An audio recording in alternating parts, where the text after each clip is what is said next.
So we are on our repositioning cruise. This is a video we've been excited to do, a video we were highly requested to do when people heard that we were going to be doing this. Yes, now we are on the Norwegian Epic, and it is epic. It's a great boat. Huge. We were curious to know, a repositioning cruise, is it going to be full? And I'm here to tell you, the boat's full. A lot of passengers, about 4,100, with about 1,700 crew members, and they're not cutting any corners. So we're going to get to all of that here in this video. Yeah, so this cruise that we are on is 16 nights. We left from Rome, and we will be arriving in Port Canaveral, Florida. We are heading home for the holidays to visit family, so we are excited for that as well. And we're on day 13 We are, already on this cruise, and it has not been too thirsty yet. No. We're going to get to that We're too. going to get to that. Yes. Okay, we're going to talk about whether or not this cruise actually has any value for what we're doing. Now, if we were to have stayed in Antalya, Turkey, another 16 days, food, our Airbnb costs for those 16 days, a flight home, all the way to Seattle, all those costs compared to what the cost of the cruise is going to be, we're going to break that down and see really how much money we're spending. Right. And in the end of this, we are going to let you know kind of our final thoughts, what our thoughts were, because this was really a test trial run for us as well, to see if this would be a really great form of transportation to be able to get home, a more easy way of transportation. So we will break down our final thoughts at the very end. Now, there's some top asked questions about what a repositioning cruise is, and we totally understand that because up until about a year ago, we had the exact same questions, had not honestly ever heard of one before. So what it is that it's when a ship is going to be relocating to a new home port. Usually this has to do with the season, or pretty much always it has to do with the season. So that home port can be on the other side of the world, or it can just be a distance away. The most popular repositioning cruises are the Trans-Pacific and Transatlantic. Yeah, they like to go where the weather's warm. That's what I learned about cruise ships, is they like to be in the warm weather. So that is one thing I would say that we're not going to get that on this cruise. It is December, so we're not getting the beautiful, hot, warm weather yet. We are heading into it right now, though. We're headed into it right now. Now, typically speaking, the repositioning cruises are less expensive. They're one way, the weather's not as great, so you're going to pay less. Now, are you also going to get less for that money? Do they skimp on entertainment, on food, on everything that you might expect from a cruise? And we have found the answer to be no, they do not. No. They actually keep you quite busy 100% of the time. The food's been fantastic, and we have not felt like we have lacked in anything. No, everything's open. Everything that would normally be open is open. So you get everything that you would on a normal cruise. So now, how long does a repositioning cruise last? Because I think some people ask themselves, is this an option, say, if you wanted to just go on vacation? It's not just for people who are retired and have endless amount of time on their hands. So we saw repositioning cruises that were around 7 nights. And then we also saw some that were over 19 nights. But the average range is about 13 to 16 nights with a varied amount of ports in the middle. Now, this particular cruise, I think, is ideal for families and vacationers. Now, probably 90% of the ship is Canadian and United States, with the majority of that being Florida. They're all going back People home. are flying to Rome and taking the cruise back to Florida just on their annual vacation. A lot of families on board. So we do understand that repositioning cruises that are, say, 30 days long would not be ideal for the average person, but this particular one I think is ideal. Would be. So now, what ports of call are included? This is very much going to obviously depend on how long your cruise is and where you're cruising to. For us, we had 7 ports of call. We stopped in Naples, we stopped in Pisa or Florence, we stopped in Marseille, France, we stopped in Barcelona, and then Cadiz, and then we went into Lisbon, Portugal, which was a lot of fun, and our final stop was in the Azores. Yes, and one of the things that I was a little bit nervous about was coming from the Azores, the 6 days across the Atlantic to the United States, and motion sickness. Now, I've been known to get seasickness before on small boats on the outside fishing, but never in a boat like this. And I will say I did get a little bit green around the gills the first day. Yeah. We had 12 to 14 foot seas, It was, and that's yeah. not exaggerating either. No, they Normally were. I'd exaggerate and say He's 22, not 24, exaggerating. but this time I'm not. And then by day 2, the seas flattened out. Yeah. And I'm back to being Brian. So Yeah, that's good. it was good. Yeah, he stayed in the room for a little bit. I would say that no matter what, you are going to see some seas. It doesn't matter where you're at. We were on a Caribbean cruise 5 months ago, and we Yeah. had a day that was a little bit more rough at sea. So, bring some Dramamine with you, and you'll be fine. But be prepared. There might be a few days of that, especially with the transatlantic or trans-Pacific Yes. crossing. So what is included in our fair price? The information we are going to share with you at the end here. Now, we just went with a basic room. We went with an inside Indoor room. cabin. I'm sure a lot of people are going to be like, oh my God, how could you do that for that many days? We had done a kind of a trial run 5 months ago and stayed in an inside cabin to just see what we thought of Right. it. We liked it because it's pitch black at night. It's dark during the day if you want to take a nap. On those days that it is a little rougher at sea, sometimes it's nice to not see the water. It's not like you can really see it at night anyway, because you just get kind of lulled and rocked to sleep. So we are finding we're not minding that. But it's Yeah. our cabin, it's your food, and it's any of the entertainment on the ship that you want to do that's your free basic entertainment. You can always add more. You can add your Wi-Fi. We'll get into the prices of that. You can add your drink package, which like Brian mentioned, he's on many days past too thirsty, so Yeah. that was not part of what we added. That's unfortunate that that's the way it goes. I'll go Yeah. 16 days in a detox is what it's going to be. Yes. There's nothing That was wrong actually with by that. choice. We are doing that pre-Christmas, so. Yeah, well. Well, my Egg- choice. Those eggnogs are coming real soon here. Mm-hmm. Now, 6 days at sea, that's a lot. How do they keep us entertained? Well, they got ping pong tournaments, they got karaoke tournaments, they got dance classes, they got movies, you name it, they got it. And they've got various different things going on throughout the ship all the time. This is on Norwegian, of course, but I'm sure all of these cruise lines, they compete, they know what's going on, they keep you entertained. So that is something that we really didn't have to worry about. And the one thing that they do that I thought was really cool is they have nap time. So about 1:30 every day, you can just stop what you're doing, go up to your cabin and take a nap. I think that's pretty epic. It's not really a defined nap time, but Brian calls it a defined nap Yes. time. Yeah, no, there's no lack of, if you want to stay busy, you can stay busy, and if you do not want to stay busy and go back and take a nap, you can go take a yes. nap. Now, the other concern that a lot of people have had is, post-COVID, coming onto a cruise ship, people have wondered about, should this be a concern? I think that no matter what, it's always going to be in the back of people's heads. Right. But what we have found is that the cleanliness is top notch. They go through, they're sanitizing everything all of the time, all of the railings and everything. There are hand sanitizer things that you can use throughout the entire ship, and then before you walk in to Yeah. go and have dinner, they're spraying your hands before you're touching any of the buffet stuff. So I would say that we have felt incredibly comfortable with that.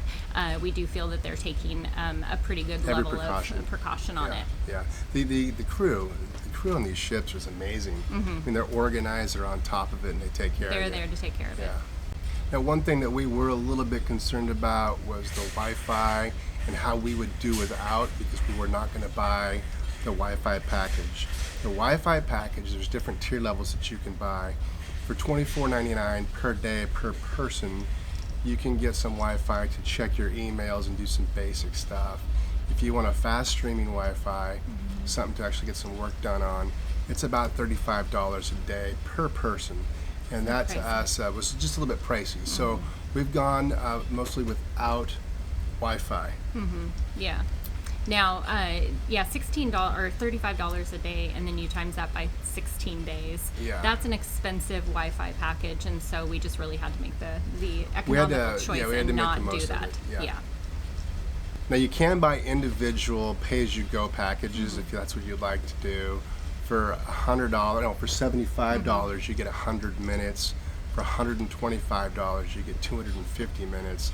Now I can use that 250 minutes really quick. In about Yeah. 250 minutes, I can use it. so we opted against that as well. We kind of thought that was the package we would end up going Right. with. That was our original plan. And then when we really kind of started thinking about it, the amount of time that it takes you to just get signed in, to send a text message to somebody, to have all that load, you're online, then they have you sign out. You know, you've used Yeah. up a good 3, 4, 5 minutes just answering one text message or whatever. So we just really decided that it wasn't worth it. So we utilized when we were at Port of Calls to go in and find a place that had Wi-Fi. Sometimes at the cruise terminal that you'd be exiting out of, they Right. did have Wi-Fi there, so we did that. So otherwise, it's a little long of a 6 days at sea without the coverage, but we're making do. Now, I know when I was originally starting, we knew we wanted to do a repositioning cruise. It's like, how do you book a repositioning cruise? Right. They're not the easiest ones to find when you go to the website. They're not the ones that are going to pop up immediately at the forefront. So you kind of have to dig a little bit for them.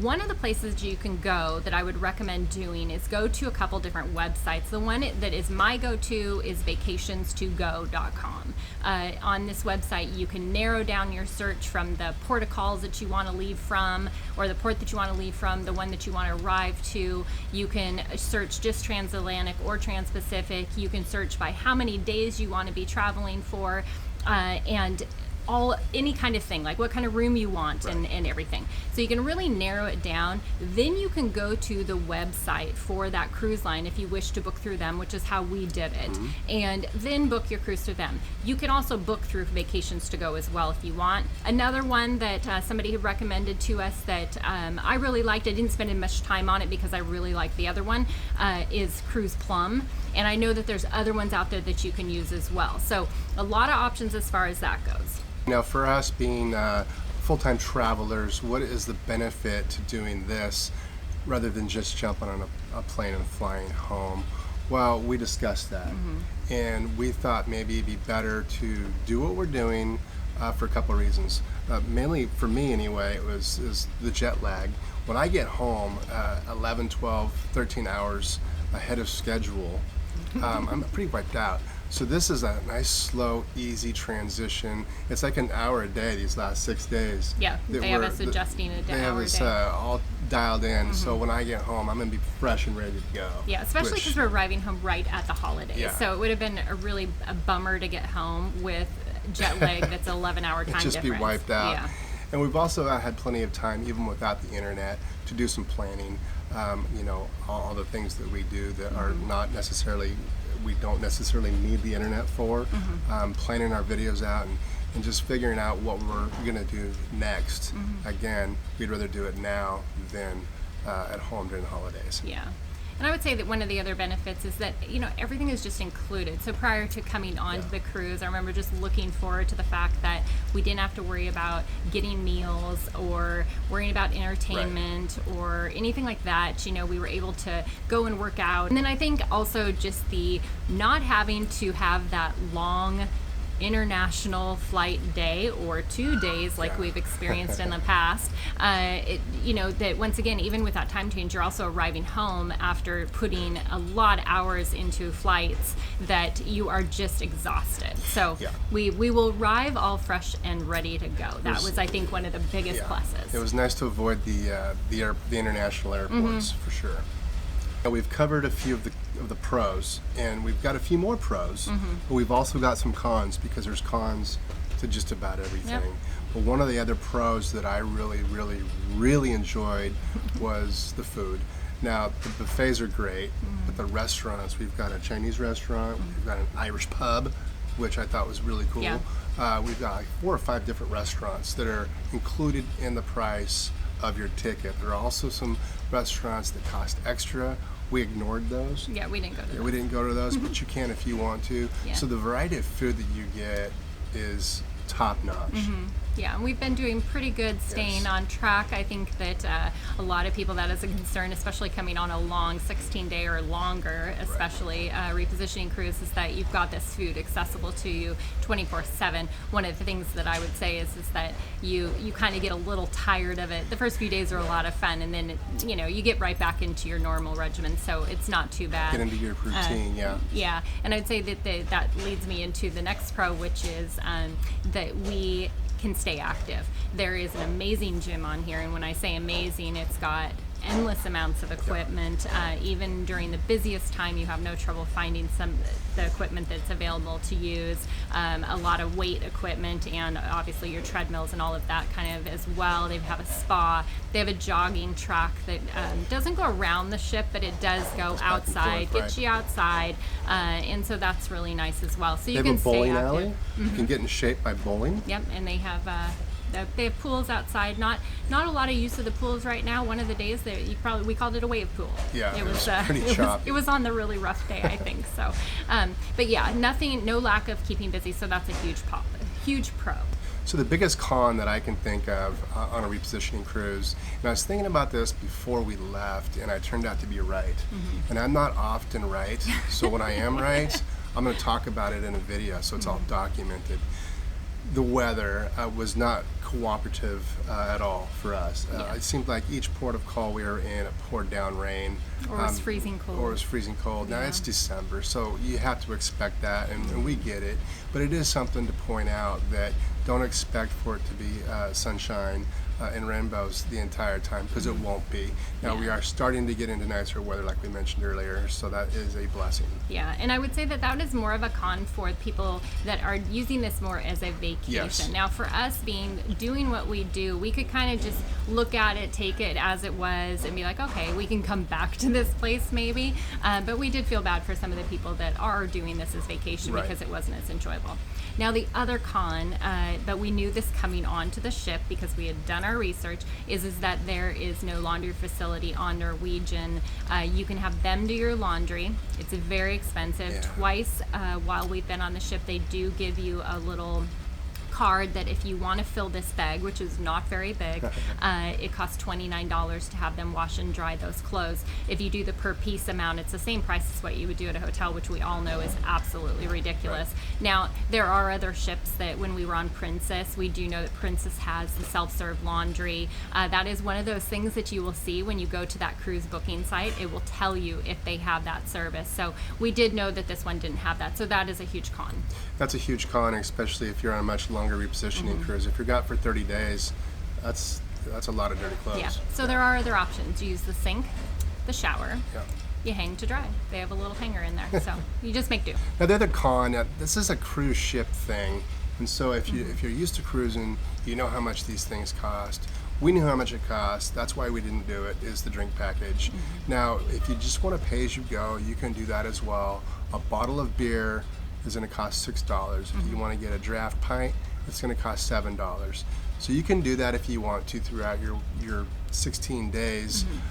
For me, even getting a couple a day, that's going to add up to well over $100. So we just decided not to do the drink package, get free water, free juice, free coffee, free tea throughout the week, throughout the 16 days. So Right. I've had a lot of lemonade and iced teas. Yeah, and with those drinks or anything that you spend money on, you have gratuity added on top of Right. that. So even though it says it's $6 for a bottle of beer or $7 for a pint, you have an automatic 20% that is added on for gratuity.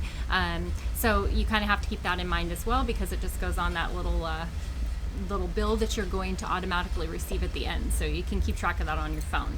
The other con that we would say, and like we mentioned, the Wi-Fi. Now, Wi-Fi for us, charging $35 a day seems incredibly excessive. It seems like a really high price to have to pay to stay online, which is something that everybody does now to just stay active. So for us, that has been a real con, because even though we can get a lot of work done without it, there's a lot of work that we need to do that does need you to have that. So we did have a little bit of anticipation of maybe being able to access a little bit of Wi-Fi as far as that goes, and we just haven't had that. So I would say that was also a big con of probably just cruising in general for long term. Okay, so now down to kind of that part that everybody wants to know about, what it is costing us to do the cruise. Now, we got in on a pretty good deal, not that far ahead in advance. We maybe booked 3 months in advance. Right. We each paid $474 for our inside cabin, and then with the taxes on top of that, it was $632. So that was, we felt, incredibly affordable. Yeah, and then you add on the gratuity. The gratuity for both of us is $20 a day. Each. So for a 16-day cruise, that's $320 each in addition to that ticket price. So the total cost we paid per person for a 16-night cruise was $952 each. That's $59.20 per day each. Yeah, so it keeps us really similar, if you follow us, to what our normal daily budget is. So did we make money doing this? Or did it cost us money? We're going to find out. We're going to find out. Now, in addition to that cost, because we want to compare apples to apples, we each did have to buy a ticket to get from Florida to Seattle, and that was $149. Yeah, so that's $1,181 each to get us home from Turkey to Seattle. So now what would it have cost us if we would have instead, like Brian was saying earlier, chosen to stay in Antalya, Turkey, fly directly from Antalya to home in Seattle?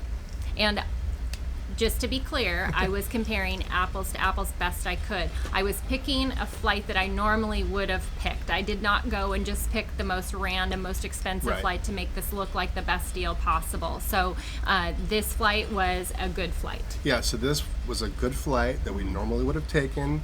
It would have taken us, we would have had a layover. It would have taken us over 16 hours, and it would have cost us $670 each.